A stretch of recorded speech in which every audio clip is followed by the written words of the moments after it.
Kiko, Kiko, Kiko, Kiki. Chekunde, chekunde, cheregerege, chekunde, cheregerege, chekunde, Kiko.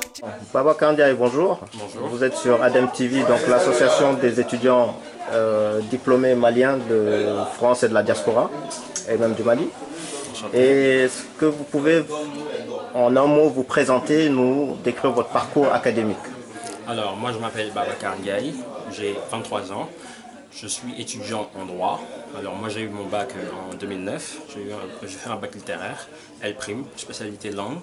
Et donc en 2009, après avoir fini, j'ai fait une université qui s'appelle Suffolk, qui est à Dakar. C'est une université américaine parce que j'ai toujours adoré l'anglais. Et donc j'ai fait cette université pour obtenir un diplôme en anglais, mais basé en relations internationales. C'est un peu compliqué, mais en gros je l'ai fait. Ça a pris 18 mois, 2 ans en gros. Après ça, je souhaitais me spécialiser en droit. Alors, il y a toujours le principe que le droit français est un peu meilleur, donc je suis venu en France pour continuer mes études. Là, actuellement, je suis en droit et je compte me spécialiser en droit international public. Voilà. D'accord, la deuxième question, donc droit public. Est-ce que vous verrez, quels sont vos objectifs professionnels? Est-ce d'ouvrir un cabinet, être un associé? Vos objectifs en fait?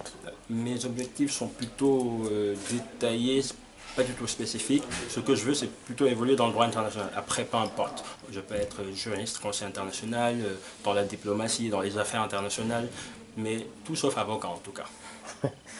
Et pourquoi? Parce que le métier d'avocat, c'est pas un métier qui me plaît. Je n'aime pas trop à avoir plaidé. C'est pas un truc qui m'appelle. Les tribunaux, c'est pas pour moi en fait. D'accord. Dernière question, ou avant-dernière plutôt. Quel conseil donneriez-vous aux étudiants africains qui viennent d'avoir leur bac et qui veulent suivre par exemple votre parcours? Alors le droit, ce qu'il faut savoir sur le droit, c'est qu'il faut surtout faire, c'est beaucoup lire, se documenter. La documentation est vraiment, vraiment importante. D'ailleurs, on a un problème général en Afrique par rapport à ça, c'est la documentation en Afrique. C'est vraiment un problème qu'on mérite de poser aux autorités. Alors, il faut beaucoup lire, beaucoup se documenter, être curieux en fait, parce que le droit, c'est un sujet tellement vaste que se limiter à l'université ne suffira certainement pas. D'accord. Dernière question. Vous êtes de quelle origine? Sénégal. Sénégal. La question que je pose à tout le monde, hein, c'est pas une question piège.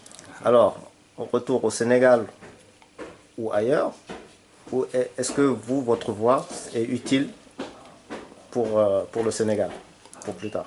Utile, je ne sais pas si personnellement c'est utile. En tout cas, c'est plutôt, on va dire que je n'ai pas suivi le mouvement. Moi, c'est toujours un truc que j'ai toujours voulu faire, c'est le droit. Malheureusement, on va dire 80% des étudiants sénégalais qui ont leur bac s'orientent vers une formation littéraire. C'est malheureusement le cas. Parfois, c'est à défaut.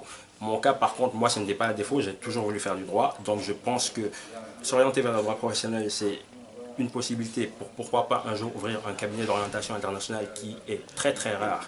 Cabinets qui sont vraiment très rares en Afrique en général et au Sénégal en particulier. Donc je pense qu'on peut, malgré tout, trouver une utilité à ça.